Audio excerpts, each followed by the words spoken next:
Hey everyone, welcome back to Every Version Ever. My name is Jonathan North, and today is the second part in our two-part mini-series covering the American adaptations of the 1953 play Sabrina Fair. Today I am joined once again by Chelsea Robson, and we're going to be talking about the 1995 remake film starring Harrison Ford and Julia Ormond. When we recorded the episode on the 1954 Sabrina over a year ago now, I had never seen either version, and ever since then I've thought it would be fun to come back and do the second version, talking about the differences, what they might have changed, and how the time in which it was filmed might have changed the story. So once I started my Every Version Ever podcast, I thought this would be the perfect excuse to have Chelsea back and dive into the remake.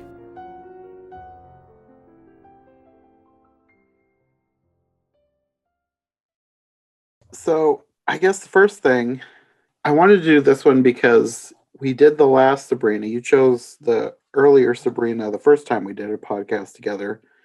And I guess I wasn't that familiar with it. I didn't really know about the remake. So I thought it'd be fun to do like compare and contrast and talk about the newer version and see if you weren't familiar with it, see how you liked it and how it compared to the old one. So Okay. I think you said you had not seen the new one. How does it compare for you? Yeah, so the last time that we talked, when we were talking about the original, which was from the 1950s, it was, and also the fact you got Audrey Hepburn in there. Billy Wilder was the director. Like, so you have like all these extremely iconic characters and actors of the time that were trying to pull this whole story together. And so I did really like that movie.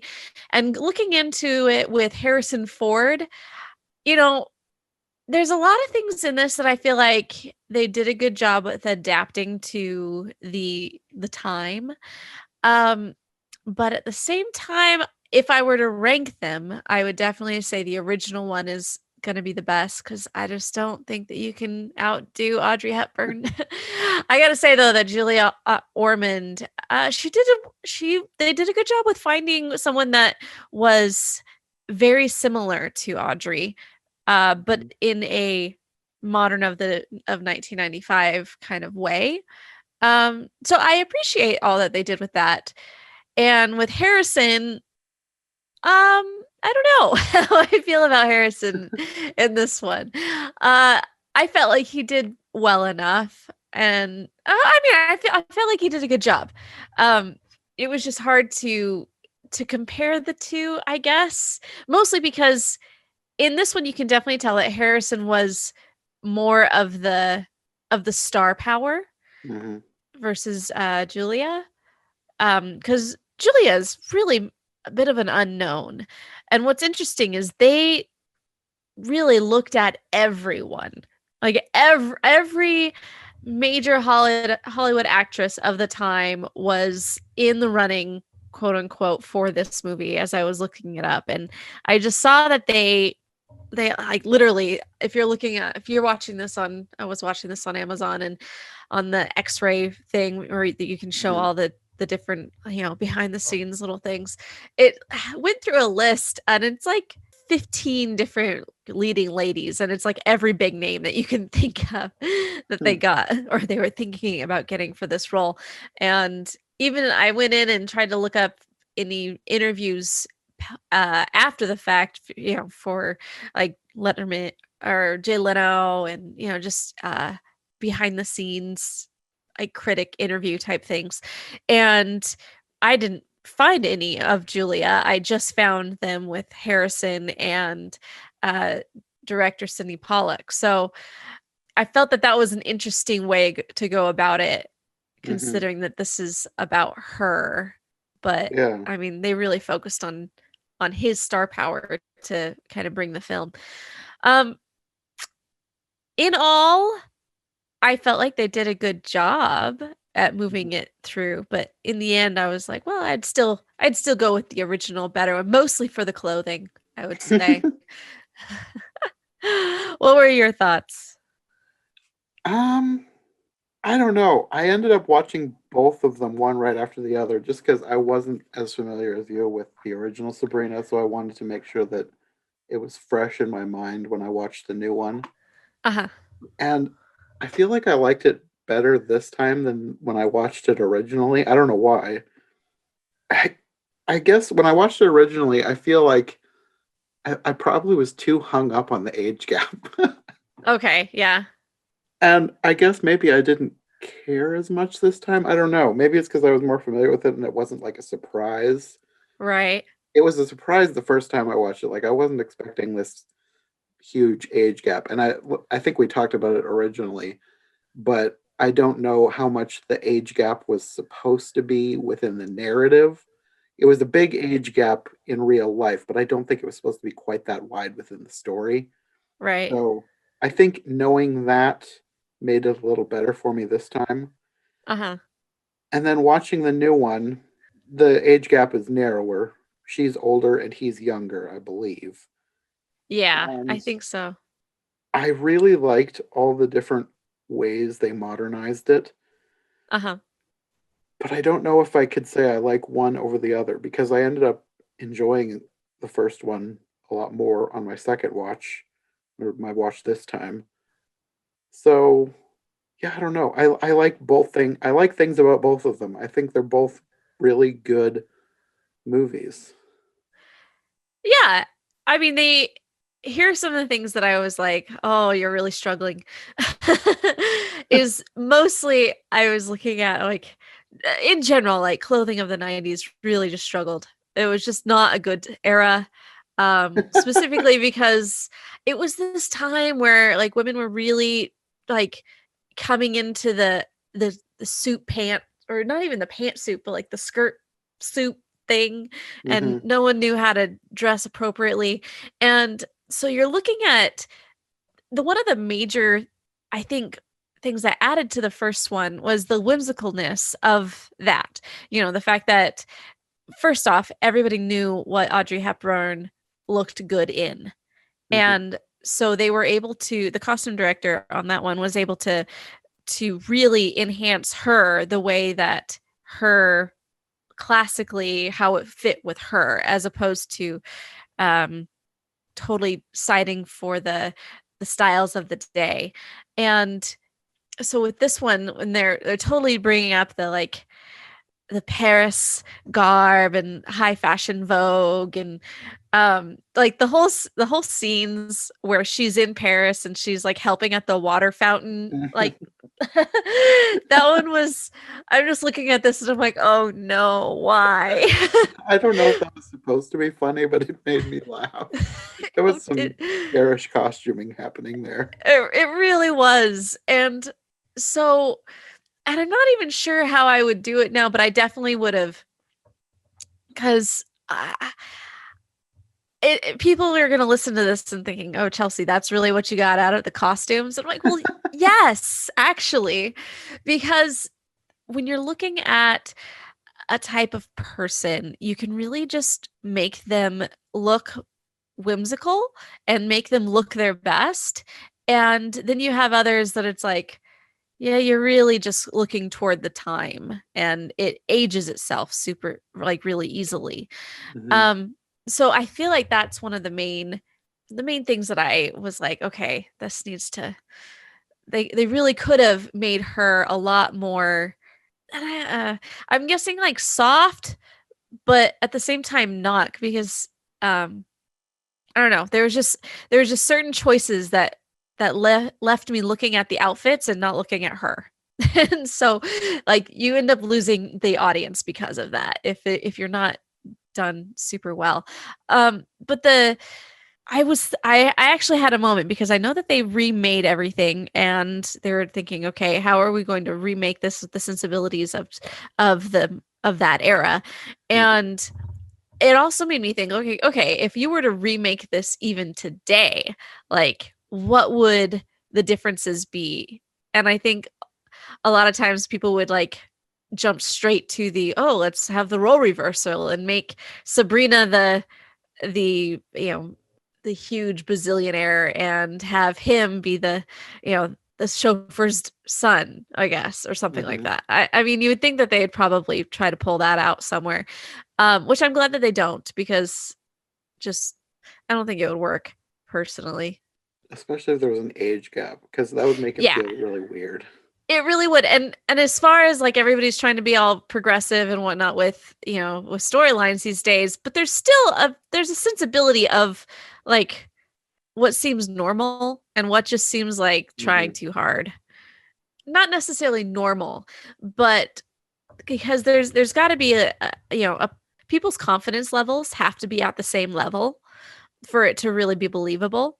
And like you can get away with it more with having, in the current state with the class differences as far as like really uber rich, richest guy ever versus like chauffeur's daughter, versus the other way around. You can get away with that more with a guy to the girl in that situation, but you're still like, there's got to be a lot more of a connection if you were to remake it in any other way. But I'm kind of rambling right now.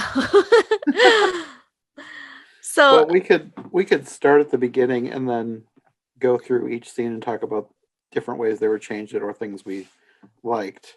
sure. I found it interesting. I should have watched them like side by side to figure it out, but I think the opening narration was almost the same, at least for the first part of it. Did you notice that? I think it is. I think it Okay. was supposed to be that way. The one thing, it does change towards the end when it talks about the more modern things that are happening. Right. But the one thing that made me laugh out loud was she said, David did a Gap ad. Oh, the class. Oh my The way she goodness. was so not excited, but like, oh, it's so amazing. So reverenced. Oh my gosh, Gap. That's amazing. I felt like, that first opening scene, they basically do the same thing. Like they introduce the characters. They say the opulence on the one hand and her, the one up in the tree, watching and kind of wanting to be there just for David. I think they could have done more with creating more of a connection with them as kids. Yeah. Like not actually have them as kids, but like there have been more of a conversation. I think that would have like brought the age differences together a little more.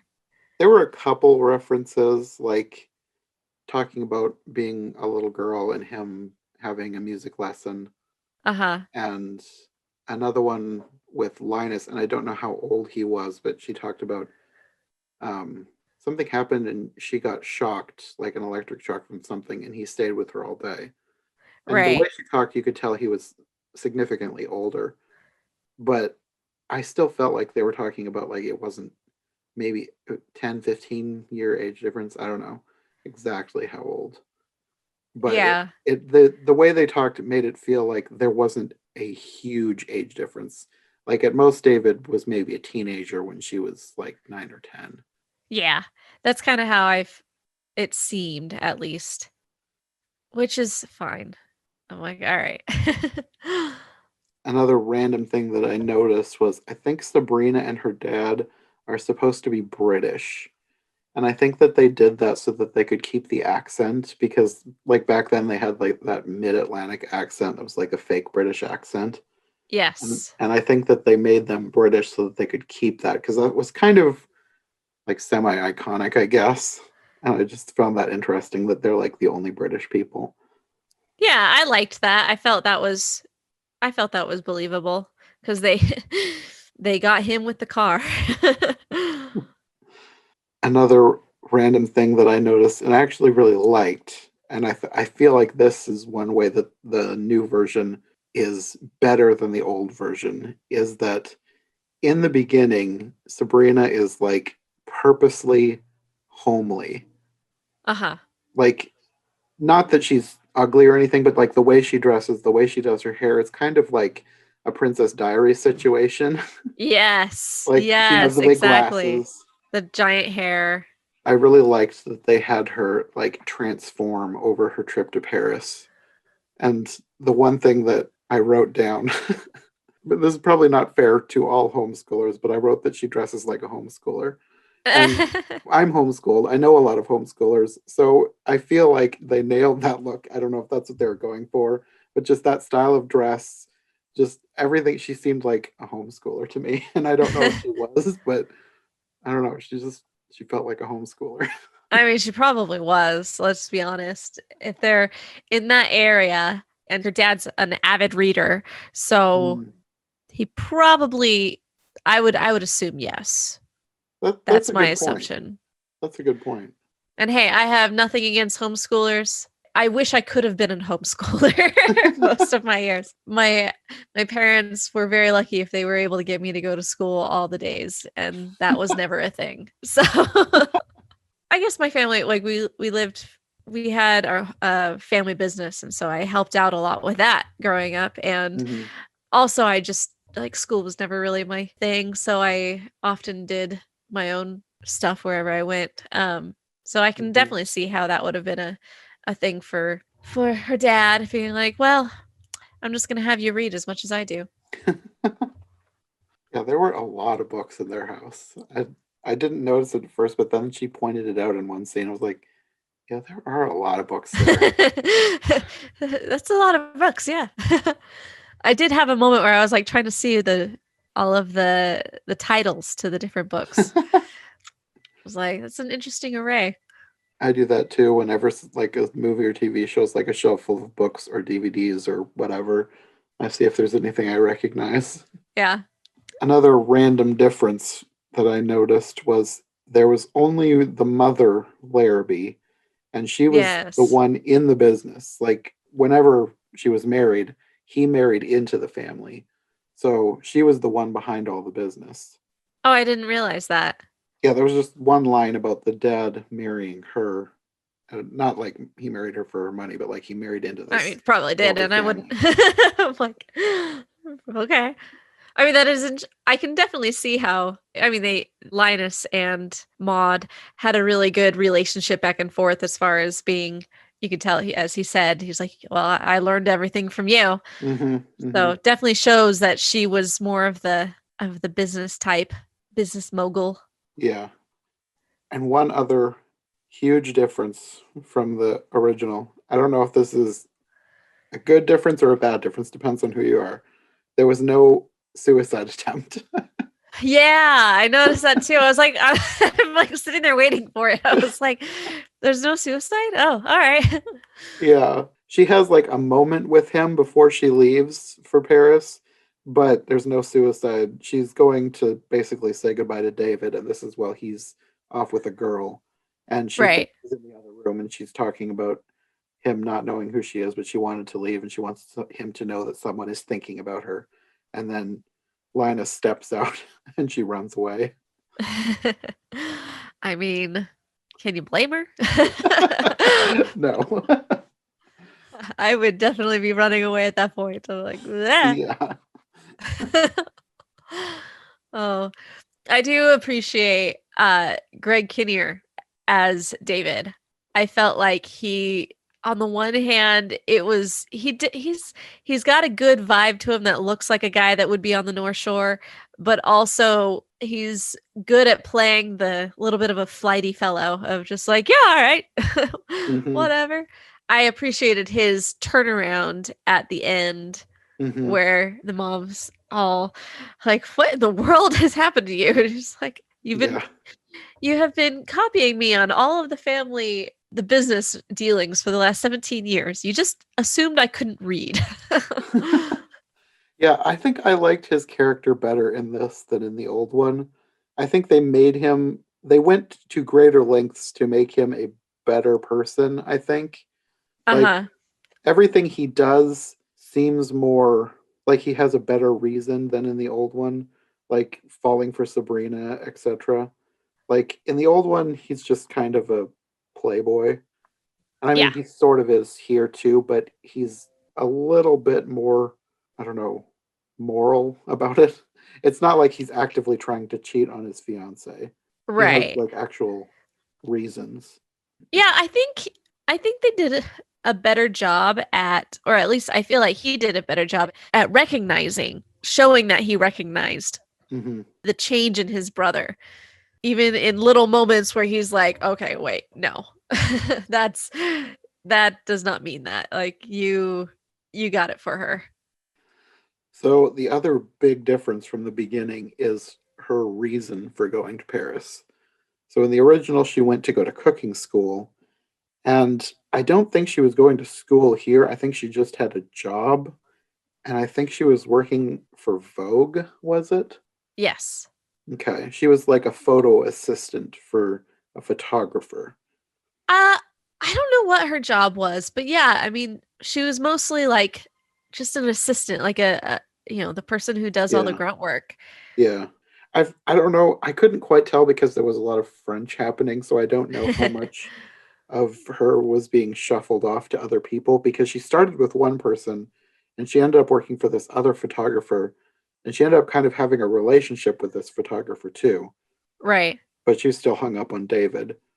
And this whole thing, she spends a lot of time in France, and I kind of appreciated that because you get more of her growing as a person rather than just a few scenes of her at school and then she's totally different when she comes back.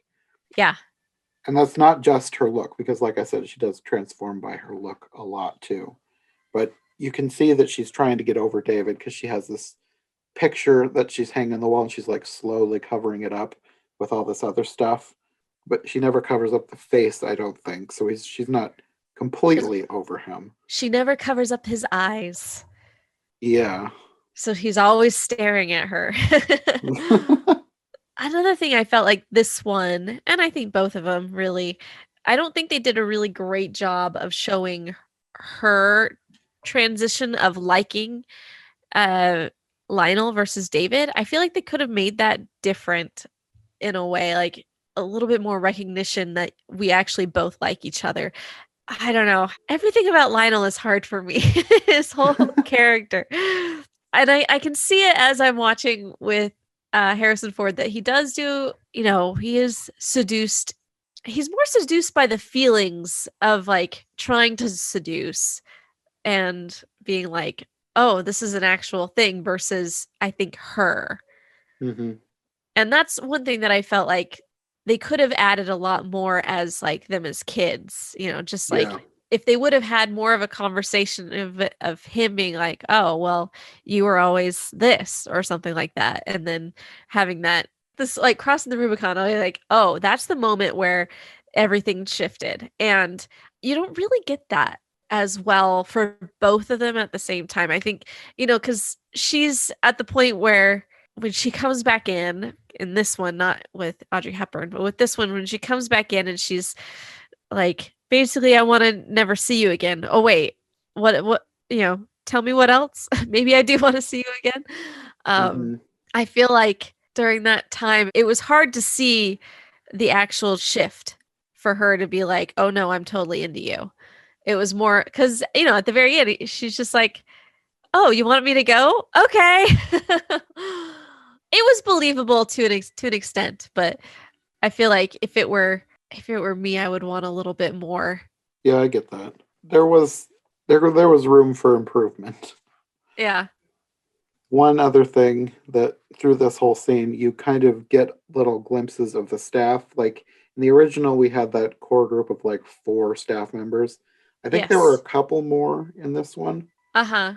But I don't feel like we got to know too many of them except for one named Rosa and one named Joanna. Yeah. And Joanna, you kind of get the sense that she has a thing for the dad and vice versa. Yes. But I really liked Rosa. I really liked Rosa. She had this one line that I don't remember the exact thing. I wrote down like the gist of what she said. She's talking about like when she first came to this country, she was miserable. And she asked God why. And she didn't get any answers, so she stopped crying. It took 11 years. So she's just telling, hey, just so you know, it'll take 11 years for her to get over herself. Yeah. Like trying to cheer him up, but saying it'll take 11 years. Yeah. I just laughed. They had really good moments, and I liked how they shifted, because in the first one you have these, the funny moments is between the dad and Linus Mm-hmm. as far as like their business and like, you know, getting everybody to jump on the glass and the plastic. And now in this one, he's like trying to get all of them to try to destroy the TV. It's just like, Yeah.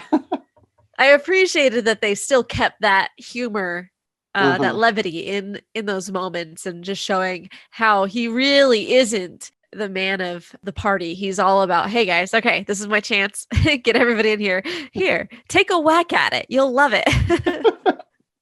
That one scene with the TV, it looked like the one guy wasn't trying that hard to hit it, like he was Right. afraid of actually breaking it. Right. Another thing that happens during all of this, her time in Paris, is you get more scenes back with Linus and David, and you kind of get to know his fiance a little bit more, not Yeah. too much, but a little bit. So you kind of get to know who she is. And this time she's a doctor. And I found it kind of interesting that she's the one who proposed to him, but she kind of made it seem like he proposed to her, the way she kind of turned it around on him. Oh, that's a smart girl right there. That's a smart girl. What did you think of the fiance and also her parents? As far as casting or character Characters development? and just the general vibe of the characters. Yeah, you were right for sure that they definitely went in and added a little bit more substance to her, and also more substance to their relationship. You can definitely see that this was a long relationship, Mm-hmm. like at least a year, at least, because Yeah. you know, David ends up saying, "Oh, I haven't seen you," or talking to Sabrina, "I haven't seen you in years." So, okay, it's pretty far along in the story that you've been with her. So I assume that it's been a long time since you guys have been together. And in that way, it makes it a lot more believable, one, that he would jump in so quickly to that idea, because at that point in time, it's like, well, yeah. But also, I did appreciate that they made her, there's no reason why it would have moved forward in this day and age. Or when I say this day and age, I'm not meaning 2020, I'm meaning 1999. Yeah. In that day and age, how it would have, especially during this time, you're looking at a lot of women they're coming up more and more into the workforce, and less and of a difference in quote unquote roles. And Mm-hmm. so with him, he's always been the last person to be fixed on his plans. And she's obviously been one of the first people in her group of friends, probably, to be fixed on a specific destination, considering that she's a resident doctor and, you know, very determined girl. So I like that they gave her that side and made it a lot more, or at least made it very believable in that day and age that they would be getting married. Because if you look at the first one, it kind of feels like he's being pushed into the relationship more than in this one. Yeah, she just seems kind of like a flake in the old one. Yeah. So what did you think of her parents in this one? Oh, geez. That first dinner, man. That was something. I mean, it's weird, the dynamics that they threw into this, because they obviously make the age difference between the mom and the dad is a lot more. Didn't even think of that. How did I miss that? You're right. The age difference of that one is like, oh wow. So basically they and then there's a point where at dinner, like, somebody's mentioning something like, "Oh, do you want something today?" or whatever, and she's like, like, he clearly spoke Spanish to this girl. And she's responding in French, and I'm like, oh gosh. She's like, well, I was a stewardess. Oh, they now call them flight attendants. Well, and then she goes into this lewd joke right after. It's like, oh my goodness gracious. How awkward would that be? The one quote, whenever they try to be funny, it comes off as perverse or terrifying. You'll get used to it. I wonder if she's the first wife or not. That's one thing that they didn't really make clear. I don't know. Just funny. I did enjoy the back and forth of the whole thing, though. Yeah, I thought they were funny. in a weird way. Yeah. There was another scene. I wrote down another quote from Rosa. I think they were writing back and forth, and this is when Sabrina is told about the engagement. And there was a quote from Rosa: "Darling Sabrina, life is a dream, and now it's over."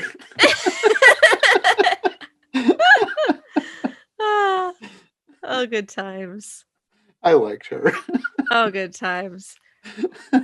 I like the fact, and remind me, did Sabrina's dad end up super rich as well? Yeah, sort of. I don't know how the money would translate, but at the end, he talked about listening in on conversations between the Larrabee family and trading stocks whenever they traded stocks. So Right. he ended up with just over $2 million, I believe.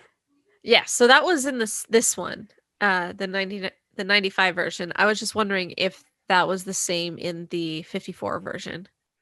I don't think so. I don't remember that happening. Yeah, I did like the fact that they gave him a love interest. I don't think that Yeah, they did that with the other one. I thought they were kind of cute together. Yeah. So how did you think everything kind of wrapped together? How they transitioned from one decade, one era to another? I thought they did well, especially like I mentioned with the clothes.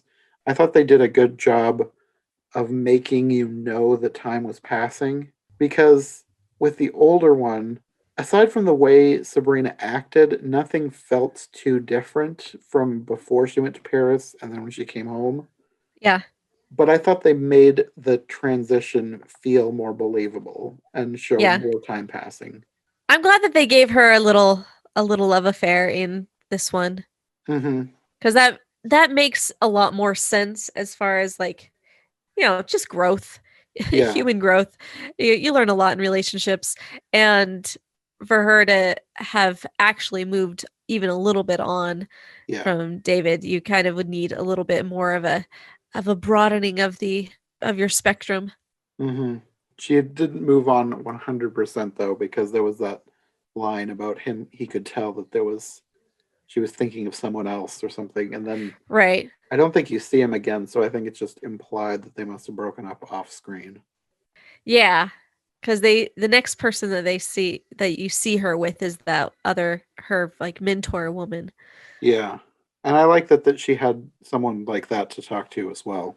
Yeah. Just more indications of growing as a person. Yeah. More people involved.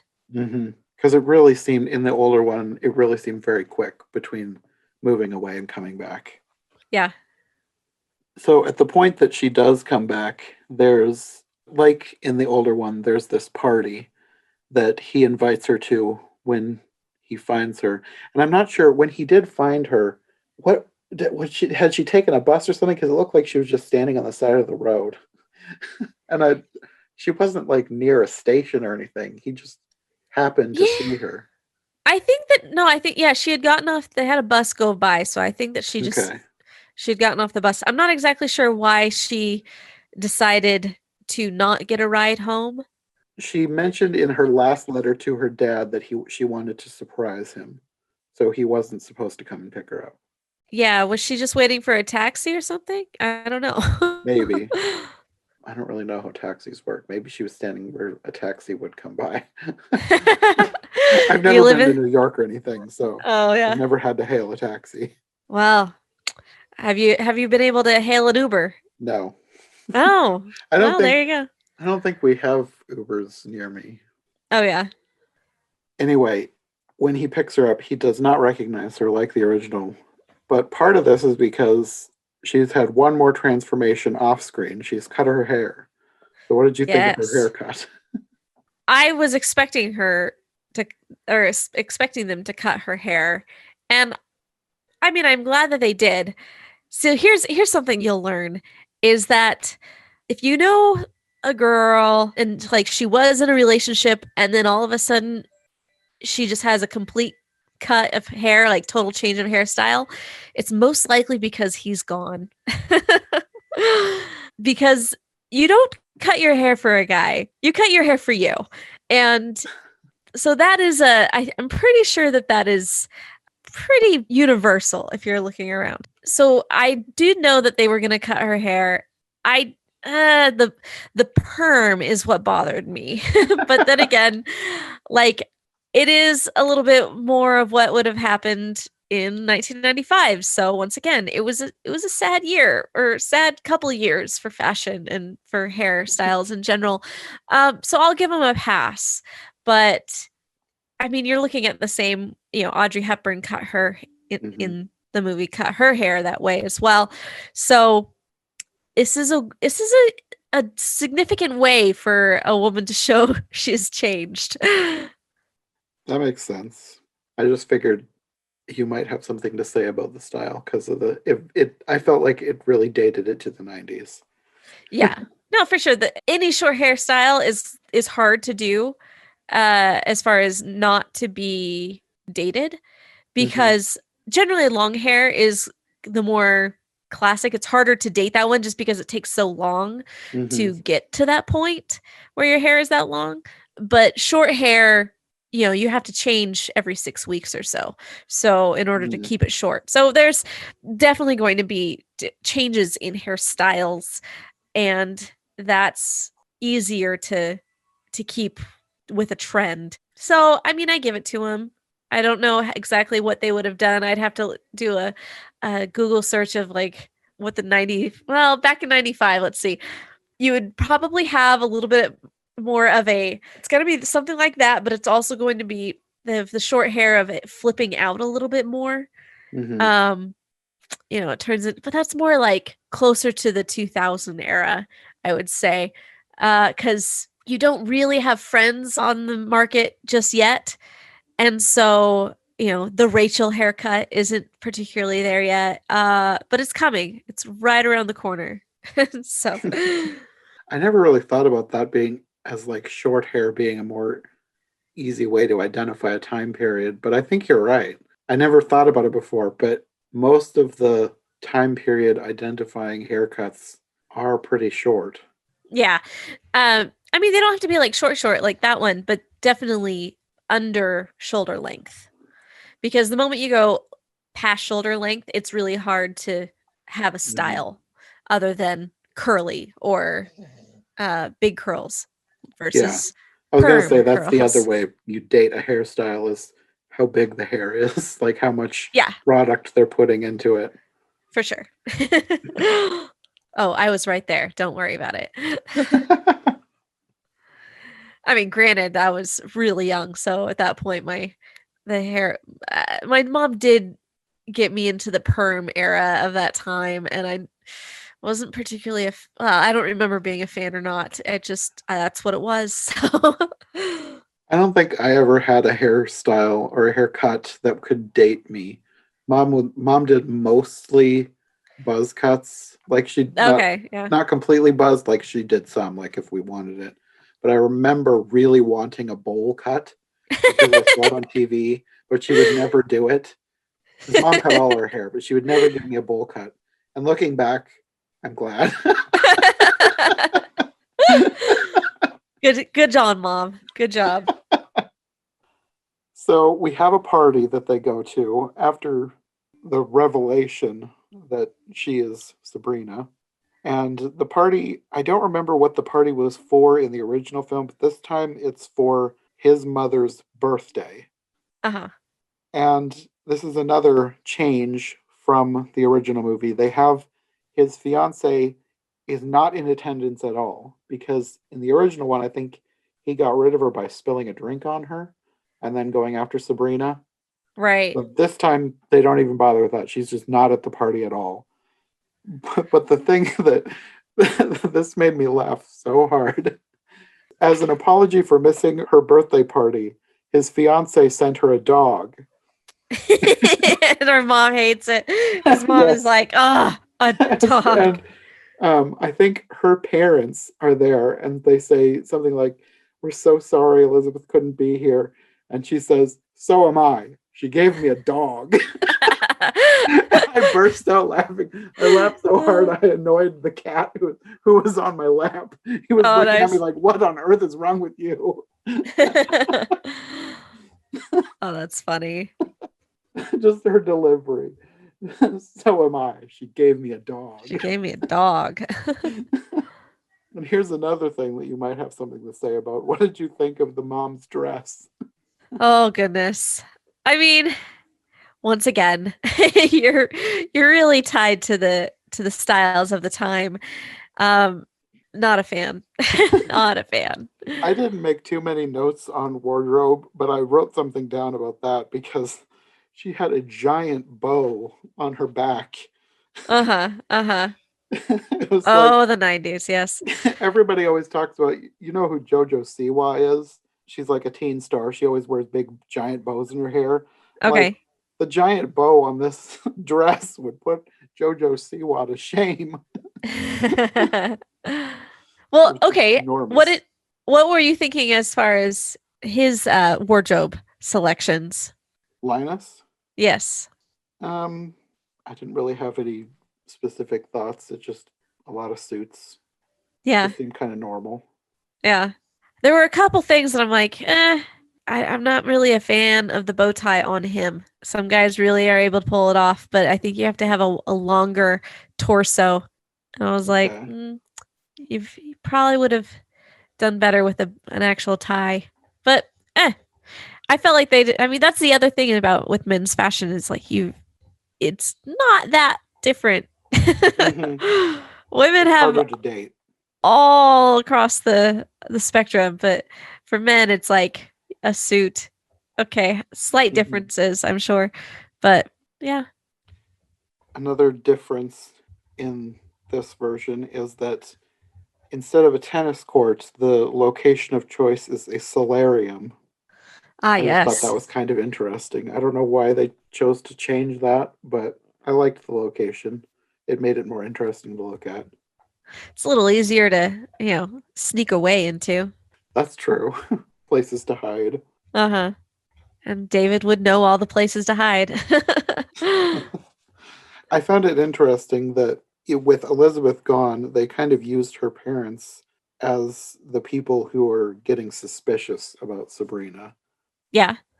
Because they have them watching from a distance and they're like, who was that? And getting the mom all flustered and trying to make excuses. Yeah. Well, I mean, I'm sure the dad has heard stories about David. And so I do not doubt that, especially when you're connecting this to my business. And the reason why I'm doing this is mostly because of the fact that we're quote unquote almost family now. So I'm sure that is, he's like, hey, I got I got better options too. So he's not just doing it for his daughter, but I would say a lot of it is doing it for his daughter. I think they have reason to be suspicious. One thing that I liked was in the scene where they confront David, like he's trying to sneak away. He's got the champagne glasses in his back pockets like the original. The mom, I wrote down her whole quote because it made me laugh. She says, I endured 21 hours of hard labor to bring you into this world. The doctors begged me to take drugs, but I said no, I wouldn't do it. I wouldn't hurt my child. Well, I changed my mind. You do anything to screw up this thing with Elizabeth, and I swear I'll kill you.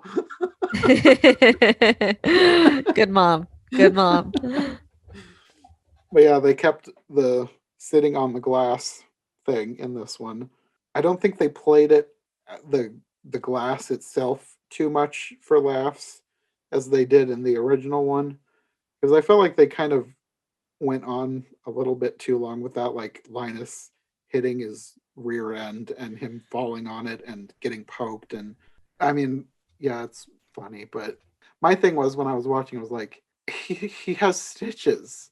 You might break the stitches.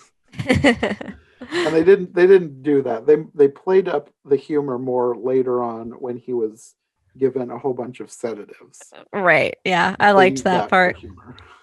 I was like, he doesn't like pain, so give him this and this. And he's like, no, they haven't proven that. It's like, obviously, this is something that I killed his dad. No, they haven't proven it.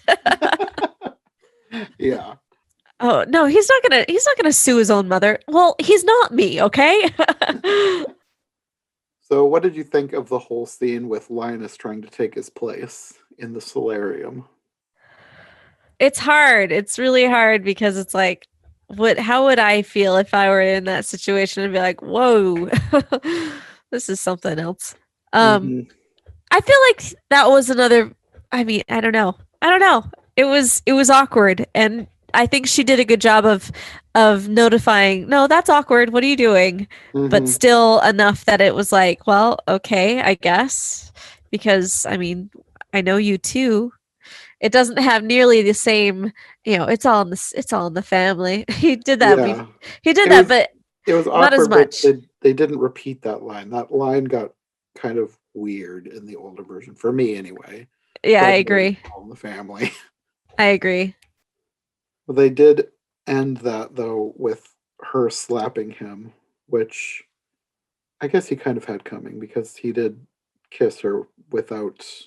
Uh, I don't know exactly. I don't remember exactly how it went down, but I just think he kind of leaned in and kissed her, and she wasn't expecting that, so it made sense. But I didn't know, like, I don't know how close they were before this, so it seemed odd that she forgave him that easily, especially since it ended with her slapping him. Because the Yeah. next day, he asked, I think it's the next day, he asked her to go with him to photograph this cottage. I think he said it was in Martha's Vineyard that he's planning Uh-huh. to sell. And she just goes with him.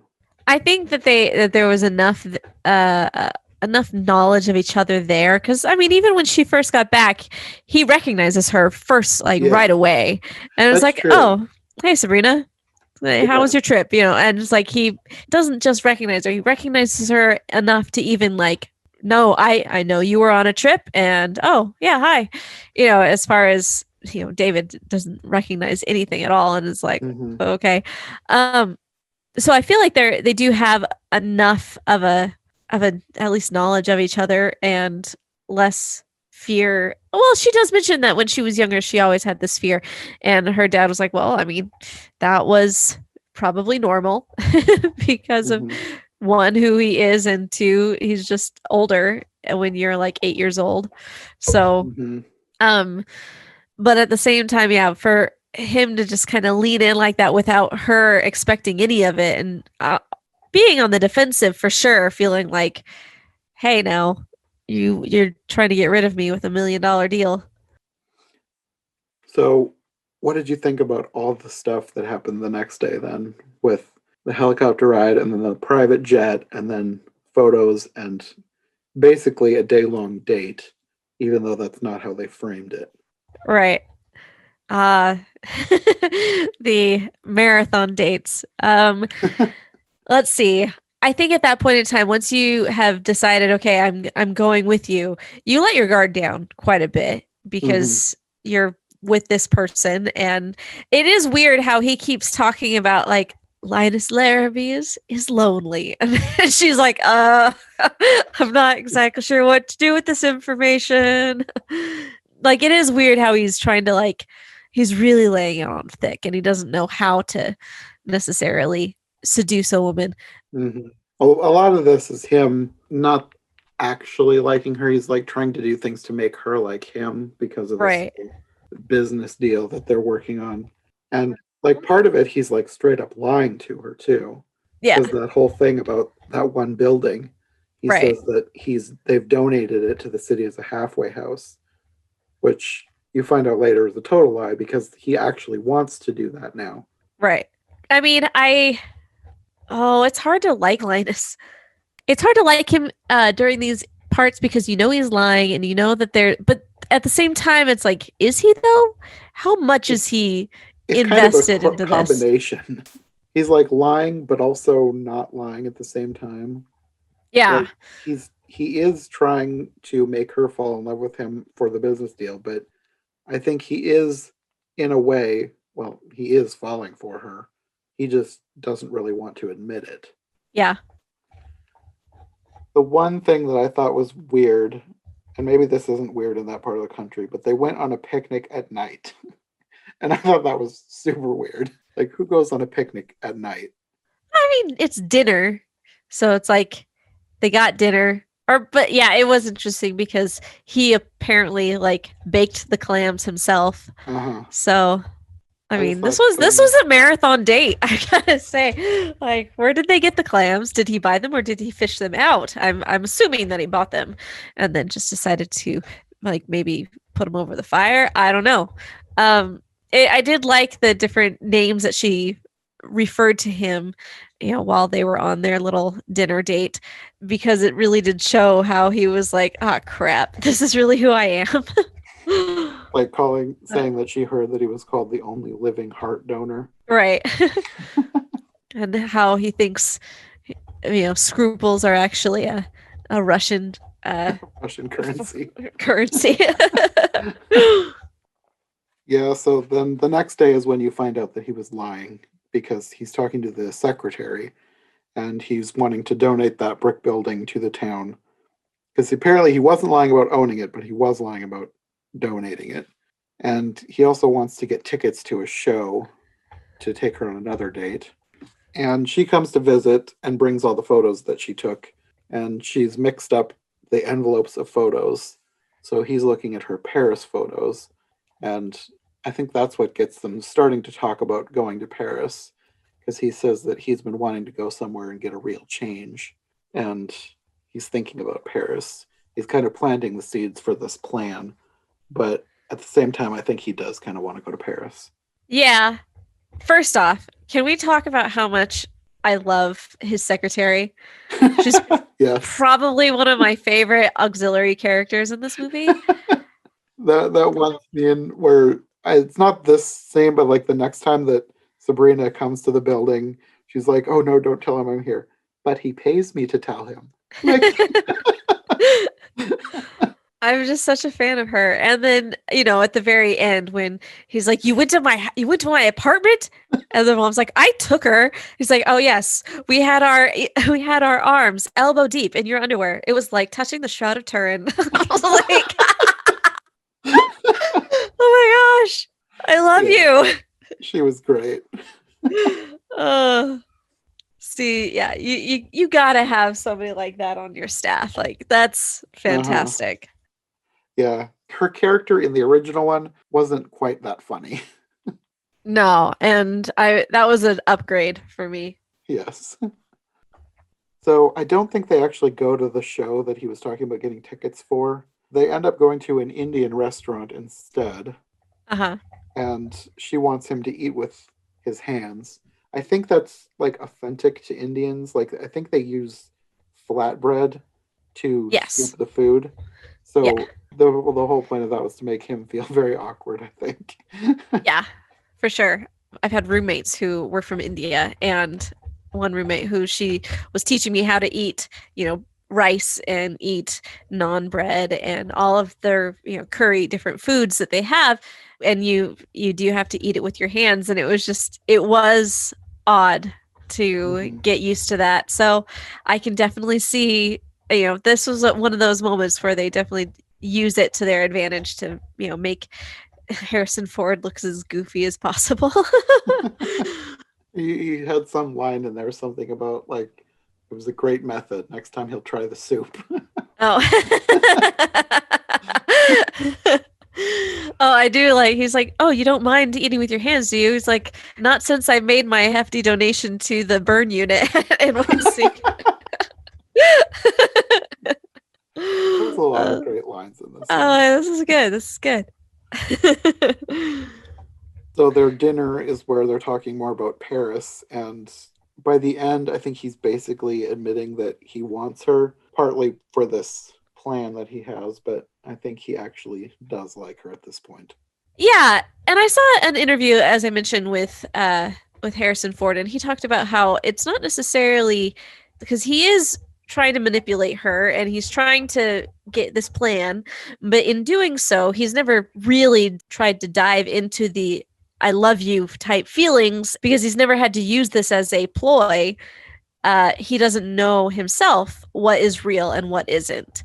And so he is, by putting that out there at all, he's like, is this real? Okay, I guess. And so he starts being seduced himself by the feelings themselves, that by putting them out there at all. And so like in that way, I do kind of worry about the whole, is this a real thing or not? Just because you are in love with being in love right now, like, is that what you are? But she really wasn't totally blown away by him, but really, like, she was. And I felt like that was weird. Like, I guess just putting it in, if I were in that situation, like, would I don't know, be able to see through it or anything like that? It's just kind of like, this is kind of odd. Like, I didn't even like you to begin with. Oh, thank you. No, I mean, well, and he keeps saying, like, she's like, I barely even know you. And he's like, well, actually, you know me better than anyone. I'm like, really? Does she? Does she, though? I think he's saying that because of all the things that he sort of confided in her over the past couple of days. Because I get That's the true. sense that he's never said any of that kind of stuff to anyone before. Yeah. So I think that's what he means. Ah, yes, because he talks to his mom. He says, "Ah, yes, we have bonded, we have confided in each other, told each other our secrets, as though it's like his task list. Like, okay, in order, this is the part of the task. This is how you do it. But yeah, he's never actually done it. So therefore, the act of doing it is like, wait, I actually just did this. I wasn't lying when I was telling her these things. Therefore." Oh, great. I fell for my own ploy. So after this night, they go home, and David is there. His drugs have worn off, I guess. Uh-huh. And he's wanting to pick up where they left off, go back to the solarium. And she basically just tells him, no, we'll do it tomorrow. You go rest now. So I don't know how much of that is her wanting to delay things because she maybe feels something for Linus now. I think that might be playing into this. She's trying to figure out how she feels, and she wants to delay David at this point. Yeah, I think that's probably what's happening. So then the next day, this is where the Paris trip thing starts falling into place, because Linus is telling the secretary to get 2 tickets for them to go to Paris. And you also have the Tysons showing up at this point without Elizabeth, just the parents. And they're almost basically threatening him, saying that they've gotten this other offer. They're not going to accept it this time because they're almost family. But they think that David's behavior has been suspicious, and they're wondering how serious he is about Elizabeth. And the mother is just basically trying to say, oh, he's on a whole bunch of drugs. You gotta take what he says with a grain of salt. I mean, that is true. They did put him on quite a few drugs. Yes, that is true. It gave them a good excuse. So then, after this whole meeting, Linus takes his mother to the other room and tells her everything. Tells her about the whole plan. He's taking her to Paris. He's going to leave her there, and then they'll close the deal after that. And the mother is like, she's worrying about Sabrina. And he basically says, this is business. Apparently, you've never seen someone's face after they've taken over their business. And you taught me everything I know. And she says, I didn't teach you this. So she's worrying more about Sabrina than you kind of expected her to, because she seems kind of not heartless at the beginning, but like she's more in the business, and maybe you don't think she might care that much, but she does now. She likes Sabrina, and she doesn't want her to get hurt. I think there's also a level of respect for her dad. Yeah. Because with families like this, and just really with anybody, it's like when you have respect, a working relationship with someone, you don't ever really want to close that. And especially with like family types, like they never were the ones that closed the windows. And so it's like they had a really good relationship with the dad, and saw her, to an extent grow up. Yeah, she wasn't necessarily somebody that they paid attention to growing up, but she was there, and they paid for the fact that she lived in their house, So I feel like it had more to do with just the length of time that they'd known this girl and her family versus necessarily herself, because I don't think that they were ever really like And I mean, I know later she goes in and is like, "Oh no, now you need to run away." But I feel like that mostly was where a lot of it came from, and then it's like I think after that, once they realize more of, or specifically once David tells the mom, how deep Linus is in, I think that she is a lot more on Sabrina as a person side. But that's Mhm. just my view, I guess. Yeah, no, that makes sense. So then, I think I mentioned before, this is where she comes to the office, and this is where she sees the secretary, and the secretary buzzes her in. Like, he pays me to tell him.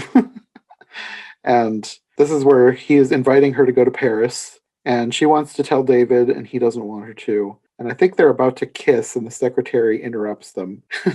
I did knock. I like her again. Yes.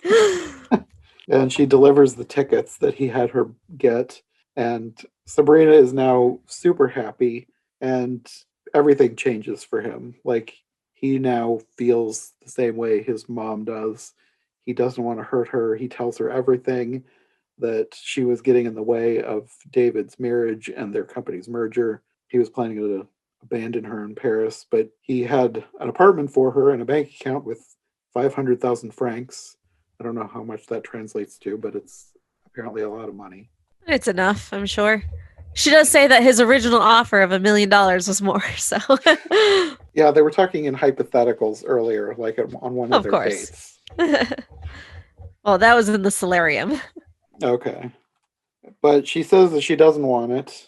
However, she does take the ticket. So I don't know how much she was accepting. Was she accepting just the ticket, or was she going to take the money too? She just took the ticket because she's like, "Oh no, I don't want any of it. Actually, but I will take this." And then her dad, that's later on where her dad was like, "Well, actually, I'll pay for stuff because I can." Mm, So, yeah. because daddy's got some monies. So she gets an apartment or something for her. But then so that's also why Linus didn't know where she would be and why he had to ask her dad, like, where is she? Oh, yeah, you're right. I didn't think of that. You're right. Yep. But I mean, it's nice to know that they both have an apartment here now at this point. So, Yeah, yeah. They can maybe work on having a real relationship before moving on, right. instead of a fake or one-sided relationship. Yeah, I still at this point, I'm like, I don't know how deep this is gonna stay, but we'll go with it. All right. I guess because Linus he's not one to make these types of advances, period. So Hmm. any type of advance is kind of him just making a decision and moving forward in that way. Yeah. So yeah, I don't know. I don't know. I hope it works out for them in this fictional world. I hope it works out for Sabrina and Linus. Yeah. Well, I think the whole family can sense that they're good together, because you'll see that they kind of all work together to make it happen. Because you have, at this point, he's basically so remorseful that he's going to have David go after her like he planned in the original film. So he tells his secretary to transfer the ticket to David, and he's going to have David go after her. But she ends up going to see David too before she leaves. She doesn't tell him what happened, but she says, like, I won a ticket to Paris. He says one way, and she says yes, and he seems happy for her. So, like, he's moving on. Like, he's ready to settle down with Elizabeth. Uh-huh. So you have David going to see Linus and punching Linus when he admits everything. He tells him that he's been manipulating Sabrina, but David is the one Sabrina really wants. And at this point, when he leaves, he tells the secretary that he wants to talk to her. So you could tell something's going on. But he also asks to see her in his office, and he says, "Where is it?" Like, he has an office, but he doesn't know where it is. Right. I love that. I need to speak to you. We're in my office. Hmm. Um, where is it? And then he also meets with Elizabeth and basically tells her everything. And then I think it off screen, you don't see it happen, but everybody starts getting together except for the parents, Elizabeth's parents. And I think they're all formulating their own plan on how to get Linus to Paris with Sabrina. Yeah. And then this is where you have the whole scene with her saying goodbye to her dad, and he admits he's got $2 million. And then you have the whole thing with him and the other housekeeper or whatever she is, Joanna. And, I think she's the chef. oh, okay. Yeah, you might be right. Yeah. So she's like, why didn't you tell any of us how to make all that money? He's like, well, you could marry me and get the money that way. She's like, she would never marry for money, but how about for love? I thought that was cute. Yeah, I thought that whole thing was cute. I like them together. So then you have the big meeting, same as the end of the original movie. The difference here is that everybody's kind of in on it. It's not a huge surprise for everybody. It's a surprise for Linus because he thinks that he's going to be telling everybody that David is leaving and not marrying Elizabeth. But it turns out during David's meeting with Elizabeth, they decided they're going to elope. And then their mother and the secretary have packed Linus's bag, and everybody's been working together to get him to Paris. And I think I wrote down this one quote from the mother to Linus. And she says, "Linus, I love you. No mother could be prouder. But I think it's time you ran away from home." And then David pops in, but sign these first. Right. And that's the point where he basically takes over the meeting. And it turns out he's a lot smarter than people think he is. And there was a line earlier in the movie, too, about him going to business school, but never showing up at the office. So he has the knowledge. He just has not used it up until this point. Yeah, and he ends up really showing everybody like, okay, I can, or actually, no, going back slightly where Linus is like, he makes the comment of like, and I never quite understood why he just never showed up. Like as though he knew that he could, and he knew that he had it in him, but it was also like, I don't understand what is wrong with him. Like, why? And then later on, she's like, well, he said that why do they need me when they've got you? Yeah. And so you can see that he was just basically waiting for a chance to, quote unquote, prove himself without Linus being there. Yeah. And that's another way that I feel like they've made his character better by making him not this flaky playboy. He's actually got some smarts and he's willing to do what he needs to. Yeah. And then after this, he's decided, yes, he's going to go to Paris, and he's actually being driven to the airport by Sabrina's dad. And they have a whole conversation. He says he doesn't deserve her, and they kind of agree to that, but he promises that he's going to take care of her anyway. And they end up stuck in traffic. It looked like they were both going to abandon the car, but I don't think they did. He ended up making a run for it to catch the airplane in time. So the final moment where they're, face to face, and he's coming to basically say, you said I would love Paris. I hope you didn't think that I would ever do it without you, did you? And my question to you, did you feel like that was believable, that whole exchange? Yes, but it was also awkward. Because of the way they left things, it feels weird that he would just kind of show up. Like, if I had left things on a bad note with someone and they followed me across the world and then just showed up, that would seem kind of stalkery. But I guess since this is fiction, it's okay. I don't know. It's the movies. Let it be. Yeah, it's romantic. It's not stalkery.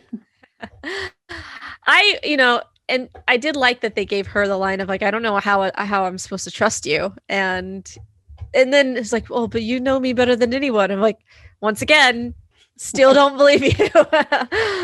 Yeah. Probably one more reason why I probably shouldn't trust you.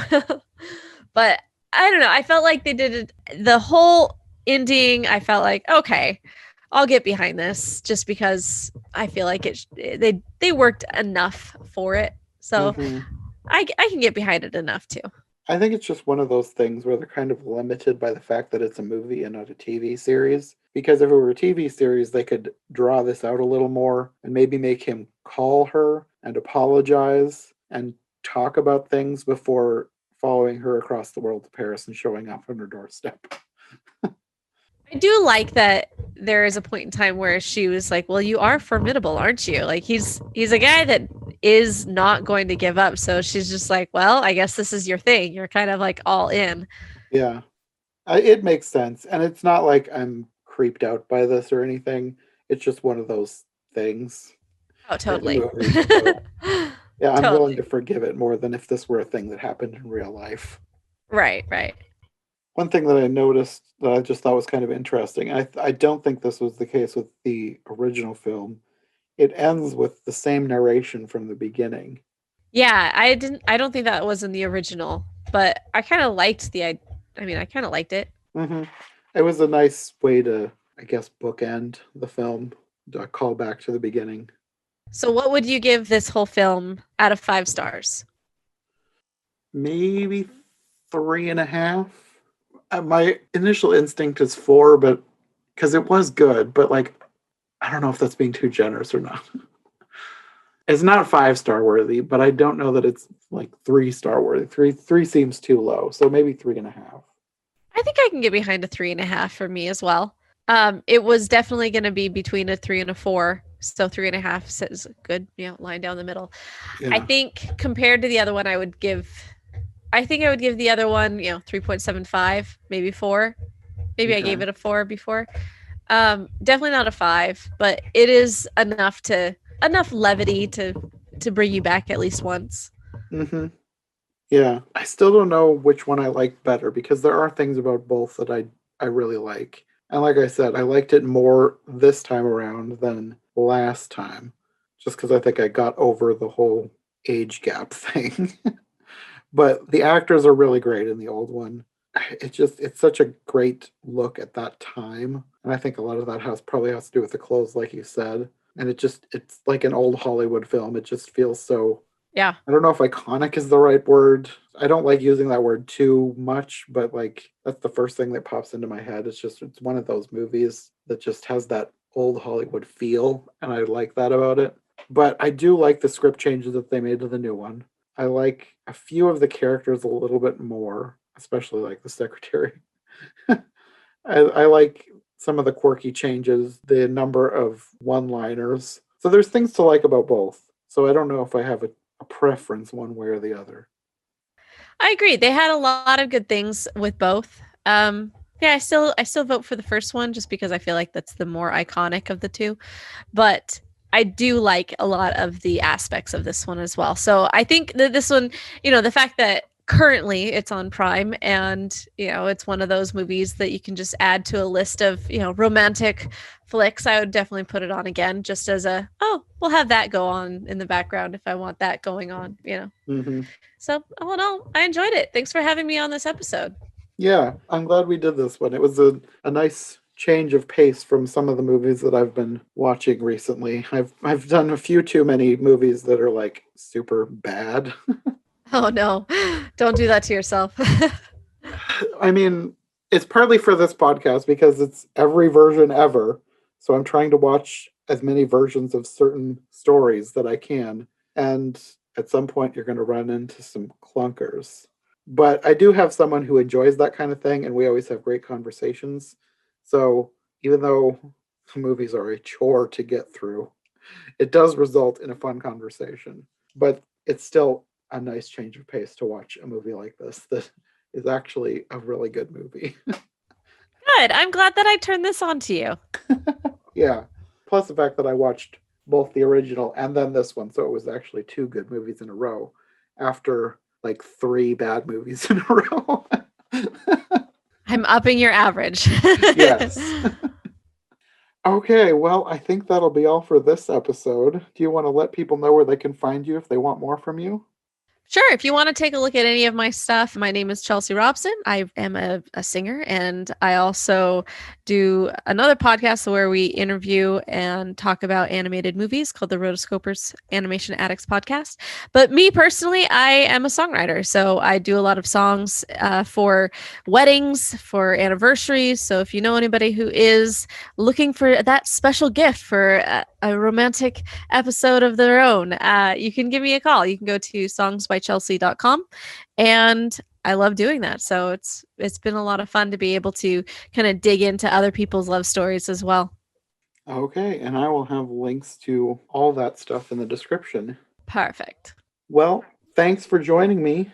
Maybe someday in the future we'll have to find some other good movie to talk about and do another episode. I'm all down for good movies. Okay, well, we'll see you next time. All right, bye-bye.